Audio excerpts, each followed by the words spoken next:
Have you been experiencing internal financial struggles triggered by economic concerns? Are you feeling capped at your current income level and can't seem to realize your financial potential? Energy healer Gene Border has created an emotional freedom technique, or EFT, tapping protocol to help calm the inner voice that keeps you stressed. Claim your free copy at geneborder.com/vow and say goodbye to those financial blockages. Welcome to another episode of the Focused Practical Dreamer's Journey podcast, Energy Work to Better Your Business, hosted by energy healer Gene Border. It's not just about dreaming, it's about making those dreams a practical reality. Subscribe to us via your favorite network by visiting our website at www.focusedpracticaldreamer.com. Now, get ready. Your journey to success starts here. Hi, everyone. It's your host, Gene Border, with another episode of the Focused Practical Dreamer's Journey podcast, where we talk about everything energy and mindset related items to better your business, along with all the practical stuff that you have to know and have to keep track of. So I want to welcome everyone here again. And as a reminder, down in the show notes, click on the link if you need a little bit of shoring up with any tension that comes up around money. Okay. geneborder.com/income. There's some EFT tapping protocols down there for you if that's something you're into and could find useful. And along those lines, I have a money guy with me here today. This is Rick Salmeron. How are you? I am trustworthy, responsible, loving, outward focused, solution oriented, caring, and blessed. Thank you for asking, Gene. And he says that every time we meet, and I keep thinking I need to have those kind of descriptive words ready to say back, and my mind just goes blank. So I'm going to say today I am energized to have this conversation with you and happy that our listeners will benefit from it. And I am also excited about what the future holds in my personal and business life. Yeah, for sure. So there you go. So Rick, good job. You are a certified financial planner. Yes. Talk to me about what that means and how you got from just a person on the street to being what you are now and the business that you have now. Explain that journey. Well, the Certified Financial Planner designation is a professional certification that's completely voluntary in the ocean of financial advisors. Advisors like myself do not need to pursue that to practice our business and practice our trade. However, for those of us who are interested in holding out what I would call a very high gold standard, then that's a professional designation that is right up there. It's not the only one. There are several designations in my industry, but that one is really known as the one if a person is looking to work with a financial advisor and they've never had one before, or they're currently working with one, but looking for, say, a change. There are a lot of factors in that decision of such a transition, yet one of them that I would encourage is for people to find that one, find someone who is, in fact, a CFP. We are required to maintain that on an annual basis, which calls for a lot more than just writing a check. It means going through continuing education, demonstrating to the world that we really know what we're doing and that we have our clients' best interests in mind. Some of those can be very subjective, but the fact that I'm a CFP doesn't make me the absolute, say, on top of the world, but it does put me up there at that level of stature. And it's kind of a not a guarantee by any means, but it's a good mark that you're working with a quality advisor in that sense. So that's what the CFP, that's Rick's definition and Rick's version of what CFP means and how it should be meaningful to your listeners. Now, how I got into the business. Okay, so there's a story behind that, and it goes like way back. I'm 59 years old. I'm turning 60 next month. All right. Happy birthday. Thank you. Thank you. I'll take it. And I'll put in my email address for anyone who wants to send me a Starbucks gift card. All right. But I started in this business, believe it or not, when I was age 8.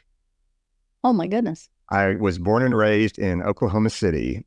And on a Saturday morning, as I'm enjoying breakfast at the kitchen table, my mother approaches me and she places her hand on my left shoulder and she says, "Rick, today's going to be a very special day. I've got an idea for us." And I said, "What, Mom?"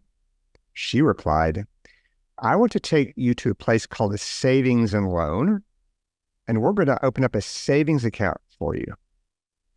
Now, I didn't know what that meant, so I asked her, "What does that mean, Mom?" She replied, "See, if you let them keep your money, they will actually pay you money for keeping your money there."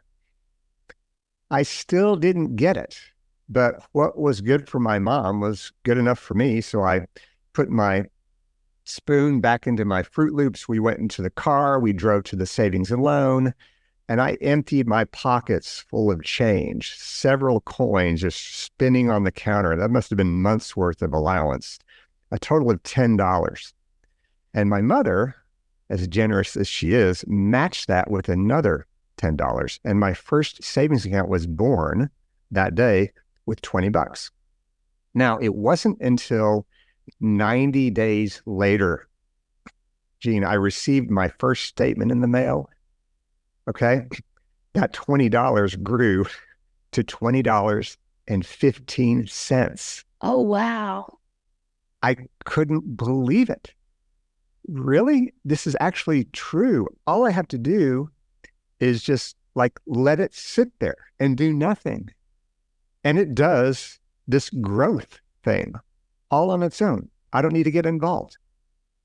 That was a light bulb moment for me at a very young age. And fast forward through college, I had a corporate America job after graduating from university, and I got tired of that job, finding something that I wanted to be on my own, small business owner, entrepreneur.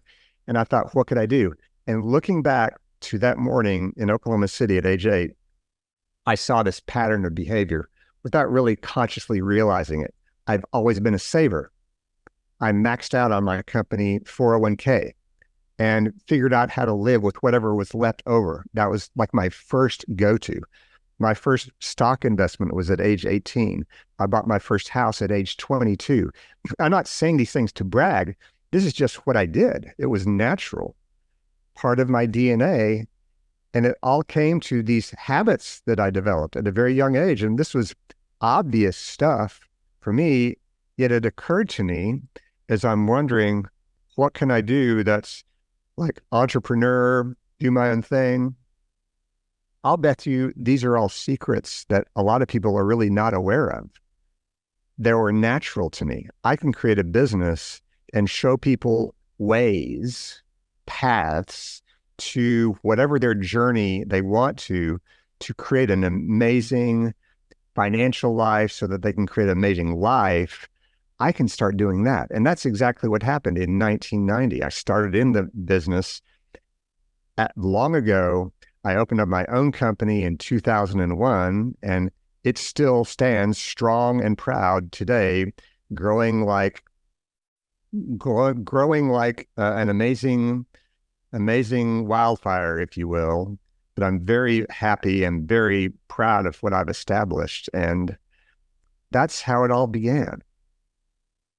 I find it fascinating, the journeys that people take. That's one reason why my show is called The Focused Practical Dreamer's Journey. If you're not practical with your dreams, you're never going to get there. But both sides of that, you need the woo-woo side, the mindset side, and then the practical strategic side, where you get all the technical knowledge and take the steps to get you to where you want to go on your journey, right? Yeah. Mm-hmm. Yeah. There's so many, I'm going to say kids, but adults too, today who, as soon as the money comes in, it's gone. Yeah. You know? That's the case. Mm-hmm. My parents were not rich. My dad worked, he was Air Force, enlisted Air Force. He worked multiple jobs when he was not, on the other side of the world somewhere. That's how I grew up. I didn't grow up understanding money. And so when I did finally get my job, I started working towards what you said, which was maxing out my 401k. Every year in January, we'd get some kind of a pay raise.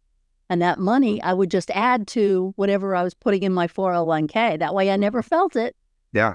But my 401k balance was going up. That was a smart thing to do. That was the only way I could figure in my head to bump that amount up and still pay my bills, right? Yeah.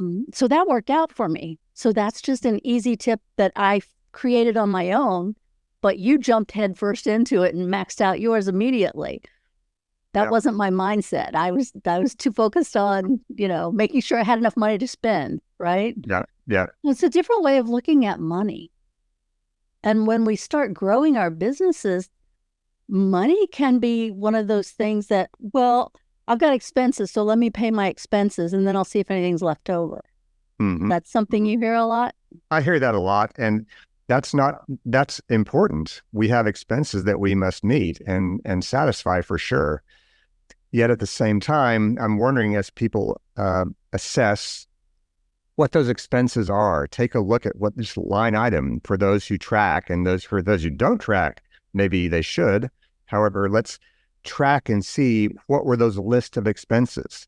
There's some of the obvious ones, right? The house payment and this business expense and that business expense and groceries at home and so on. And I wonder, as we itemize each one of those expenses, do we see your name there? Do we see, like you, the business owner, are you paying yourself somehow? Right? It's funny. It's like, let me take care of all of these things and then see what's left over.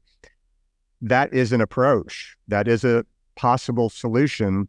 I would ask, how are your life results showing up with that solution in place? And if that solution in place is working because you like the life results that you're receiving on the back end, then chances are you don't need to change anything. If, on the other hand, you would prefer that your balance sheet, your income statements, your account cash in the bank, your retirement account, if you would like to have those better than what they're looking at, then that may call for a different solution.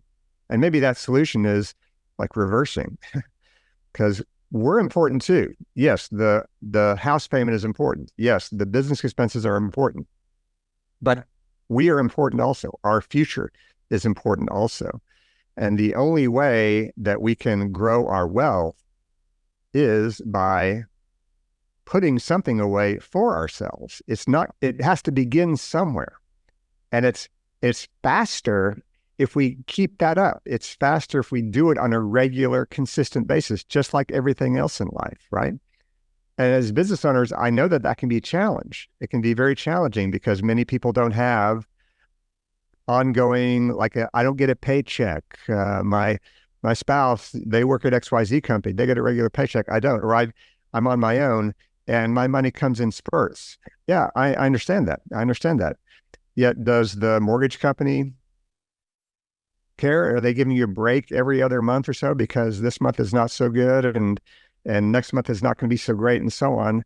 The answer is no. And this is why we need to place ourselves as important. If we want to change our financial results, we need to change our actions. We need to change our habits. So hopefully that is resonating and that makes sense with your listeners today. I'm going to introduce a concept that is more on the woo-woo side, but it's an important aspect of what you're talking about on where we place ourselves in the grand scheme of things financially. And that has to do with how we view ourselves. Yes. Mm-hmm. Or how we place our self-worth, our self-esteem. Mm-hmm. Are we worthy of growing money? Or do we not feel deserving? And so as soon as it comes in, we find reasons to push it out with raising expenses, buying a bigger house, buying a new car when the one we have is only a year old, mm-hmm. right? Mm-hmm. Whatever, mm-hmm. right? We all have different coping mechanisms. Mm-hmm. So how have you seen that kind of mindset play out with your clients? With my own personal journey, I recognize I've just discovered, I say that in quotes, discovered personal growth and personal development as early as 7 years ago. I wish it was 27 years ago, but it wasn't. And what I discovered on myself, and I believe that this may ring true with a lot of people listening, is that let's say just my financial results in my life up to that point, they were okay. I wasn't destitute, but they could have been a lot better. And I was curious. I wondered, why is this? How come things are not the way I want them to be? I knew that there was a better, higher level that I could enjoy in life, yet I'm not getting there. And why is that? And because of my mindset, because of how I valued myself, because of how I liked or really didn't like myself, I didn't feel, tell me if this sounds familiar, I didn't feel I deserved that level. I wasn't worthy of that level. I was not good enough to be enjoying these other higher levels of, say, financial life, or even for that matter, relationships or health and so on. See, that deep-seated self-belief of how much we love ourselves or don't love ourselves, that's a very powerful and a very transparent belief system that all of us have. And that belief system creates thoughts. It creates thoughts about ourselves as people, and thoughts become things. Our thoughts trigger our actions, because our thoughts create feelings, feelings create the actions or inactions, and those create the results in our life. It was very hard then, and I'm still working on it today. All right. It's very hard then. It's a lot better today. I recognize it kind of like in a snap, but I still deal with it myself. And that is, I do deserve. I am worthy. I am good enough for all of these things. Because the truth is, when we were all born as babies, we have magnificent qualities inside of us, right? Just picture a very young 2-year-old boy or girl or 1-year-old. What are some of the amazing, great qualities that a child of that age has? Think of some. They're curious, they're eager, they're honest, they're loving, they're compassionate, they've got a sense of urgency. If they see the toy in the toy store, when do they want it? They don't want it next month. They want it now. They want it right away, right? These amazing, incredible qualities that children have. Now, are these qualities only for people in the United States? No, these are qualities that anybody has all over the world, right? So all children have these qualities. That includes me. That includes you. That includes you listening to this episode. We all have these. But what happens over time, what happens is life happens as young children, and life events occur. And these life events tend to put water on those flames, and we start believing less and less about ourselves because of those life events, which dampens our thoughts, and that creates a spillover effect into our actions that we take, or the actions that we don't take. So when we don't feel good about ourselves, this is where it comes down to self-esteem. When we don't feel good about ourselves, we don't take actions that we feel are right, because we don't feel like we deserve at the end result of what those actions are. This is something that I've discovered for myself, and I'll bet many other people are recognizing some of this too, because that's how I have been, and that's what I'm still always working on, is how to become a better person by becoming a better person to work on my own self-esteem. Because when I feel very good about myself, when I like myself, when I'm my biggest fan, then some really great things happen in my life. They have happened. I've seen the results change. I've seen my life transform.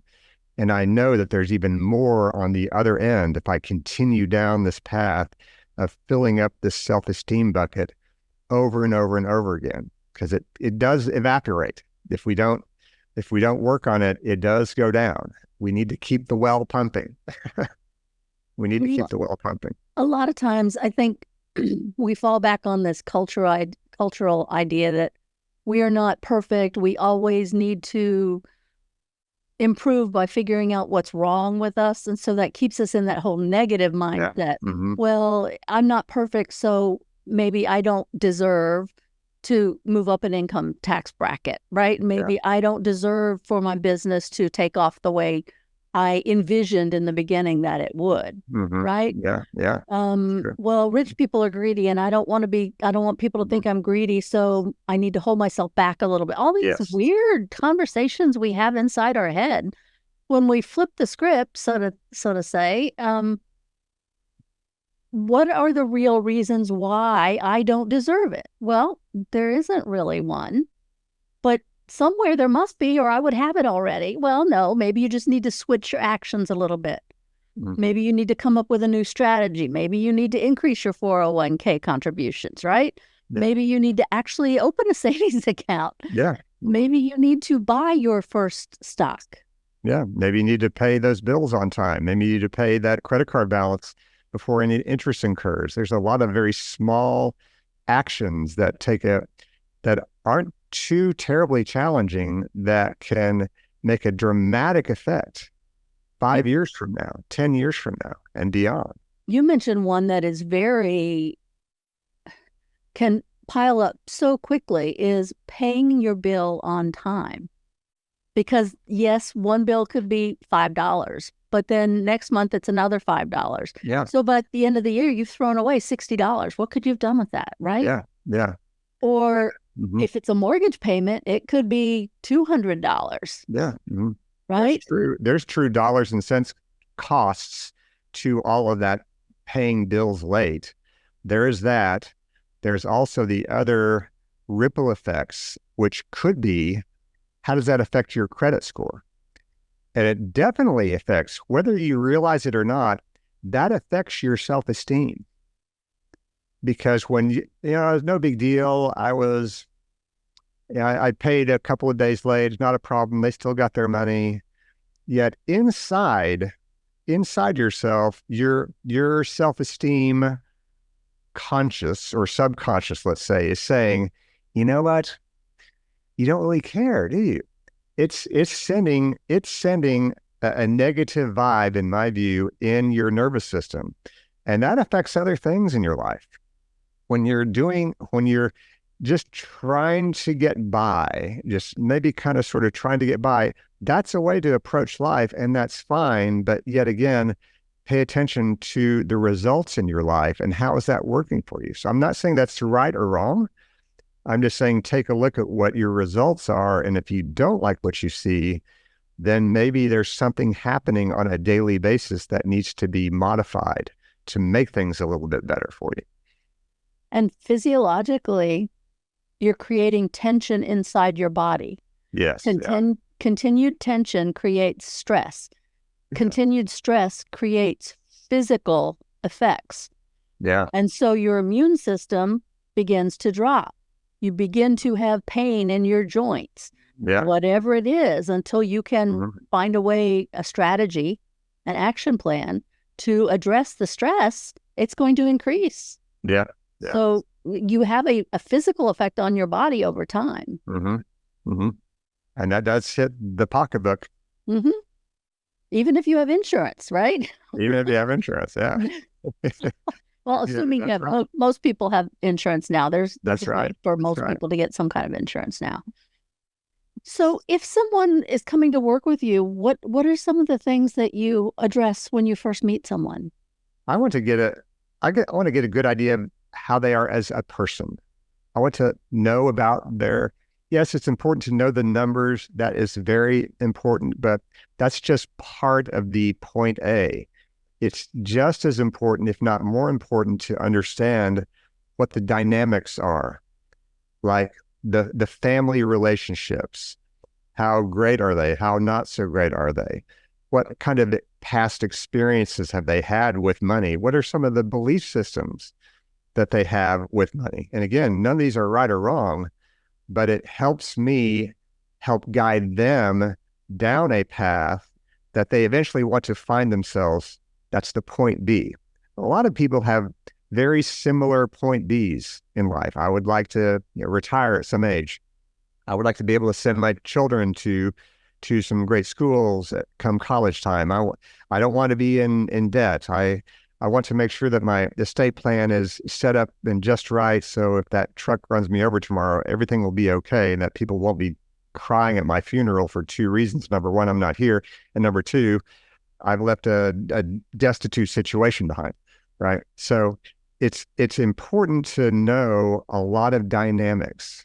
The way I approach working with my clients, I'm not a transactional person. That's really a relationship. That's worked very well for me and for also my clients, is to know that they can depend on me. I'm like a rock in part of their life that offers up that stability that many are looking for, so that they know and they've got comfort feeling that their financial ship is headed in the direction that they want it to go, that their money is placed in the right spots, in the right buckets, so that that money is also headed in the direction of their future, not anybody else's. So it's very important to do really kind of a deep dive and brainstorm to identify where they're at, what their mindset is, how they feel about things, and how they want to see their lives from a financial standpoint in the short as well as long-term future. Do you find that a lot of your time is spent in education? I find my time is a lot spent on behavior. Education, yes, important. However, I encourage my clients to get educated, not just from myself, but from all other sources, right? Podcasts and YouTube videos and so on. Because there's a wealth of knowledge out there, right? But it's the behavior that's the most challenging thing. People might think, well, my financial independence is solely depending upon the investments that I select. I need to choose the right investments. That's the key to my financial independence, my wealth, my pot of gold being just so strong that it's incredible. And don't ignore that, but that's not the key. That part is important, but once that part is in place, the hard part begins, and that's your behavior.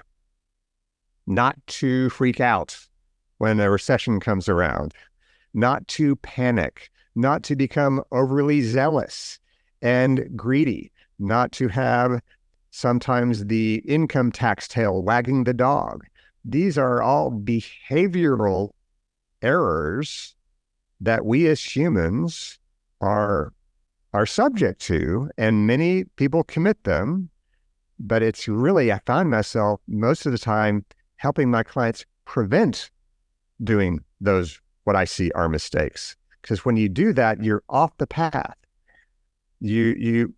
People rarely, if ever, make a wise decision when they're all full of emotions, right? When was the last time that anyone made a smart decision when they were all worked up, right? So it's behavior.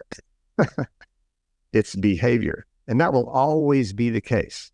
People can look at charts and historic, this and that, and performance, and I know that everything will be okay. However, when rubber hits the road and there's actually say 1,000-point drop in the Dow Jones in one day, that's when the really test happens. Well, that's when the test happens. Back 20 years ago or so, I was in a place where I told you I'd never had training in money and what to do with money and how to grow money. And I was in a position where my job was at a point where I had some extra money and didn't know what to do with it. So I started going like a Tony Robbins wealth mastery seminar, right? Mm-hmm. And so I got part of what they teach you is there are ways to make money, either have a business, get into real estate, or make money with like stocks, right? So I didn't know anything about really any of those. And so now I'm into all three. But do I think I'm an expert? No. But when I talk to someone who doesn't know anything about them at all, then I realize how much I know now that I didn't know as I was getting into those fields, right? Yeah. But that whole feeling lost, feeling like I don't have a clue what I'm doing, and following along with somebody who loves the stuff, right? Mm-hmm. Find somebody who loves the stuff that you can learn from. Yeah. Mm-hmm. Yeah. And one of you mentioned the stock market. One of the things I learned is when it goes down, that's when you buy. Yeah. Right. You never sell when it's down. Yeah, that's when you buy. That's another behavioral thing. Yeah. So the whole counterintuitive part, you would think, oh, it's dropping, the world's coming to an end, get out. No, that's when you buy it, because after the emotion goes away, logic will kick back in and the price will go back up. Right. And logically, we all know, yes, buy low, sell high. Let's do that all day long. That sounds pretty simple, and it is pretty simple. Not easy, though, because when things go down, our subconscious, our survival mechanism kicks in. And when things go down, that is like an oh my God moment, and people become fearful. Our emotions take over. And the desire, the internal nervous system desire, is to pull away from the opportunity. Now, I'm not a market timer. I'm not saying that I am. I'm just saying that's just a crystal clear example of logically we know buy low, sell high. Let's do that and we'll be great. Realistically, that rarely happens, because when things go down, I say you being just generally people's mindset is fear. And I want to avoid pain. And by that stock or whatever, the market's going down, that's a painful moment. So let me step away from that and avoid that. And it's funny when we're in the grocery store and we see our favorite ice cream in the frozen section, let's call it Ben & Jerry's, it's on sale by 20%. We get excited. We want to load up the shopping cart with several pints because we know that price is temporary. We know that price is going to go back up sometime. So let's take advantage of the sale now. Let's take advantage of the discount. That's what our mindset is, because we know that price is not going to stay down there forever. So why is it that we feel and think the opposite when it comes to the markets going down? Unless we believe that pricing going down is going to stay down forever for the rest of our lives, then we may be onto something. But looking back with history, and that's the only guide that we have, never happened that way. In fact, when we look back, we all listening to this podcast look back and we see all of those as, wow, those were opportunities. And yet in the future, the unknown, which is very fearful and scary, especially when it comes to our money, when things go down, we kick in that fear. We don't see it as an opportunity. We see it as something to avoid. Very interesting dichotomy with human behavior. So once again, you can be the best investment picker on the planet, and there's a lot of great ones out there, but there's no one who's the best. You can have all that knowledge and skill set, but what good is that going to do you if your behavior is bad? That's a really cool picture of the sale item in the grocery store. And the fact that we don't apply that to our financial situation. Yes. So the next time that the markets go way down and people or the headlines or the media are saying, Armageddon, this is terrible, the rout is on, watch out for your pocketbook or whatever. Okay, if we are going to accept that, then the next time that the automobiles on the street are at the car lot are going on sale for 20% discounts, we need to see headlines that say, there's been a rout at the Nissan store. Cars are selling for less than their sticker price. Watch out for your pocketbooks. This could be the end of the world. That's silly, but just consider that, all right? Consider that. Yeah, I go in spurt. I try not to watch much TV at all, but news in particular, because the news shows are not in business to give you information. They're in business to increase their ratings. Yes. So if they say, yeah, the stock market is down, 5%, just like it always is this time of year, right? Mm-hmm. You wouldn't pay any attention. But when they say the world is coming to an end, watch the stock, look what happened. Or some version of that, yeah. Now you're excited. Now you're going to watch. Now you're going to even sit through the commercials to see what they say next. Mm-hmm. And the commercials pay for them to be on the air again. So I'm always, I guess I'm a little bit skeptical of a lot of things. And I look for the agenda behind the words or the actions when it comes to news shows, or other things. If I was running a TV station, I'd do the same thing, because I need eyeballs. I need the revenue from the ads, and the only way you're going to get money from the ads is if people are watching, and you can say, "You're a company that wants to place an ad, place it with my show because you'll get more eyes on your ad." Right? Yeah. One thing is certain in my view is to be a successful long-term investor, you must hold many, but one is a very important characteristic, and that is being an optimist. You cannot be a successful long-term investor by being a pessimist. You must be an optimist. It's the only attitude that squares with the record. When I look back to the year 1900 and assume that you were born in 1900, you would have gone through a world war, a Great Depression, another world war, Cuban Missile Crisis, how many countless presidential administrations, how many recessions, interest rates spiking, inflation going up by 11, 14%, stock market crash, a tech bubble, all these disasters. Yet looking back, look at our world today. It's easy to take a look ahead and look at our world today and say the world is coming to an end. There's an election coming up and this going on in the Middle East and all of these horrible world events. Okay, I'm not meaning to discount anything that's going on. It's easy to conclude that the world is coming to an end. Yet when you look back to 1900 through today, the world has never been better than today. It has never been better. And you know what? 5 years from now, it's going to be even better. And 10 years, it's going to be even better. And I say that with a lot of confidence because that's how it's happened. Not in a straight line. There have been a lot of disruptions. I don't wish ill will on anybody or any place, but it just happens.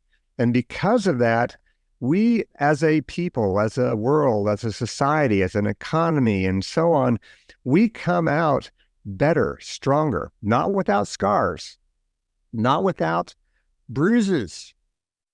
But as we get better, we must go through some kind of disruption.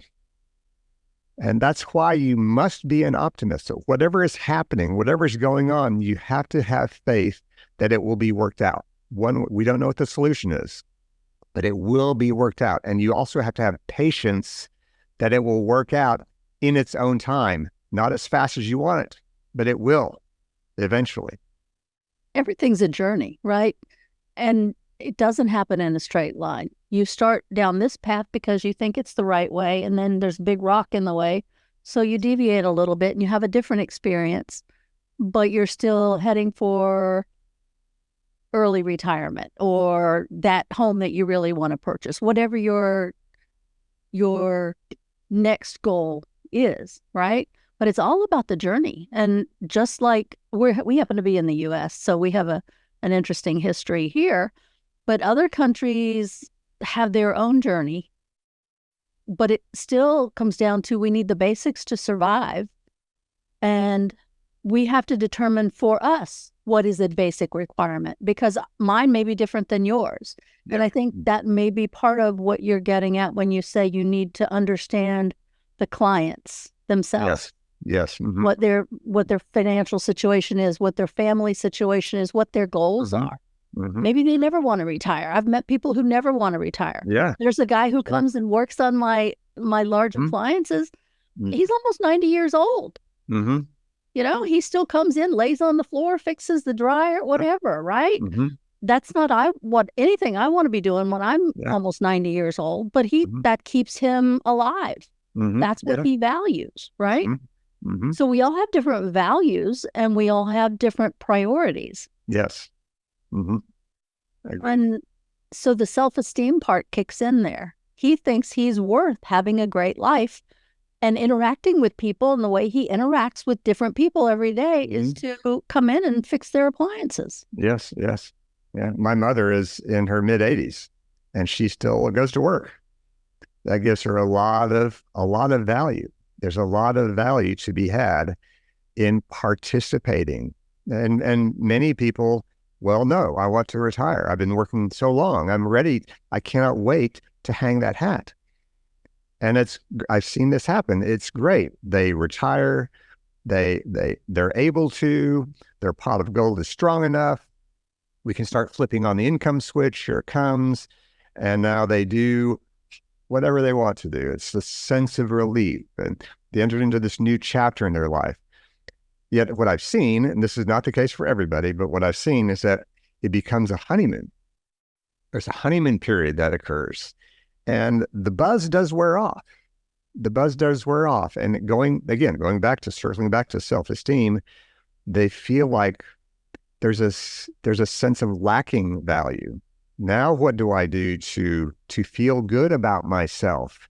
I've done enough cruises now. I've taken enough trips, and that was great. And the great dopamine hits every time I treated myself and so on. But now I've got another 20 years of life left in me, or at least I hope.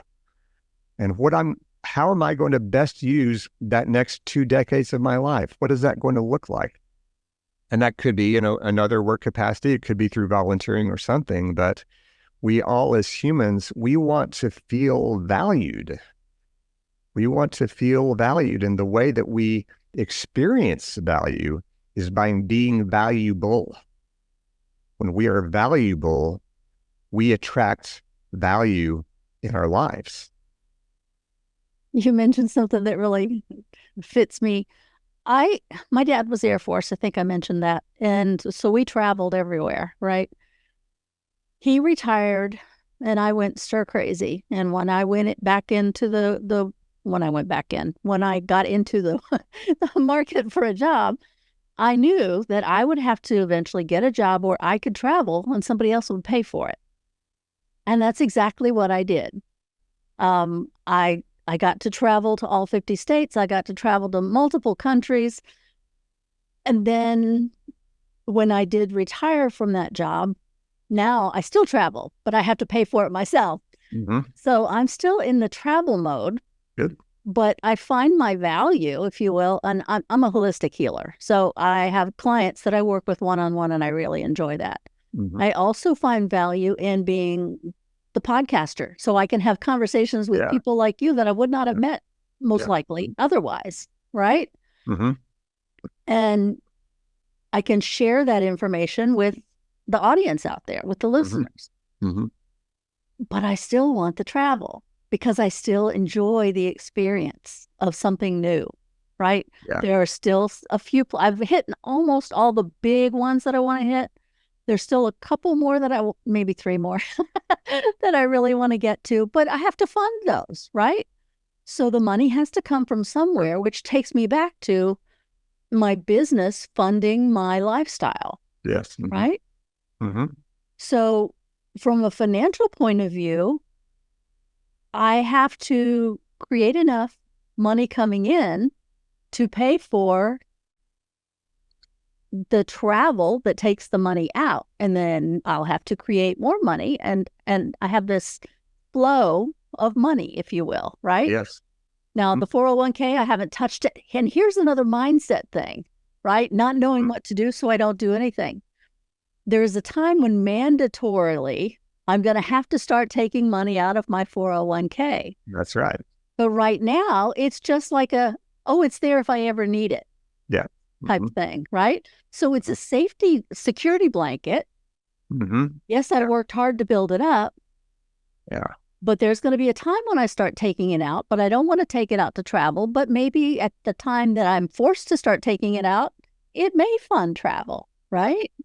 But How will that's you, one of those tensions yeah, that created in tension. my body just I would, talking about it. yeah. How will you feel when it comes to that age when you must satisfy that what's called the required minimum distribution? That's That's scary. scary. Huh? Uh-huh. Yeah. Yeah. Mhm. I have, my savings. I have a pot of money that is for travel, Mhm. right? And so it has dwindled because I've Mhm. taken some really nice trips. But on the other hand, my business gives me the money really to travel on the normal trips, but that money that I saved up in my travel account, I'm using for the big trips. Yeah. And so even when I see that dwindle, it's like, oh my gosh, that's Yeah. dropping. Well, but it's dropping because it's doing what I saved it for, right? It's fulfilling its purpose. But there's that inner tension. Yeah. Yeah. It's crazy. Makes I no feel it. sense, but it's there. It's not crazy. It makes sense to me. I'll share you my own personal story. I have these belief systems that we develop as children, right? That drive our thoughts, which drive our actions, and so on. I have it still to this day. I have this money scarcity belief system that money is scarce because that's how I was raised. That's how my mother, she savings account, 8 years old. Let's go right now. Start it now because it could go away. She was raised by Great Depression parents, right? So we learn these belief systems. Is this a right or wrong belief system? My money scarcity? Well, it's helped me a lot. It's come into play in some really good moments, right? When the Great Recession of 2008, 2009, I had plenty in the bank. I was fine, right? So it's not that these are right or wrong mindsets. It's just, again, how is this playing out in your life? That's really the determinant of how it's working or not. So my money scarcity mindset has helped me a lot. It has made me accumulator at a very young age. It's powered me through with loads of confidence as the driving force behind my business because I can talk this to people easily because it's so natural. But I also recognize that it's also held me back. It's held me back because I've been afraid to dip into that savings account and invest more in myself or go out on the trip. Oh, no, I can go to Italy next year, the year after that. How long have I been saying that? Year after year after year after year after year after year. Well, it never happens because I'm afraid to spend the money. Right. So I'm still working on this. And if we knew the day that we would die, we'd know exactly what to do, and nobody does. Right. So it's a balancing act, I understand, but I'm working a lot more. And I've discovered the more that I'm able to open up the coffers more than I have before, and enjoy experiences that are priceless, that has allowed me to have a far more fulfilling life. It is, at the end of the day, currency. Money is currency. It's meant to flow like a current. And it cannot flow. And I'm not saying this, spend irresponsibly. I'm saying it's not meant to stay underneath my mattress. It's not meant to stay inside my piano bench and sit there and do nothing. It's meant to allow me to have a great and fulfilling life. Totally agree. Totally agree. So we're coming up on the end of our time together. This conversation was so cool. The time went by so fast. If people want to get with you, you're all over the internet, right? YouTube, Facebook, Instagram, LinkedIn, all those places. Search And my name and all the social media channels and you'll find me. Tell everybody your website. It is salmeronfinancial.com. It's all one word, my last name and financial put together. You can find all the links like anybody else. All the links to all his social places are down below in the show notes. If you don't remember, you can just click there. Do you have any final thoughts for our listeners? I know we covered a whole lot of things. In terms of getting to that next level of financial life, whatever that means to you, just know that the way to get there is to take action.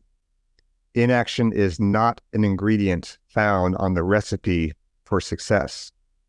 Okay, education, information, and I'm speaking with someone who's not on top of a podium or anything. This is from my own experience.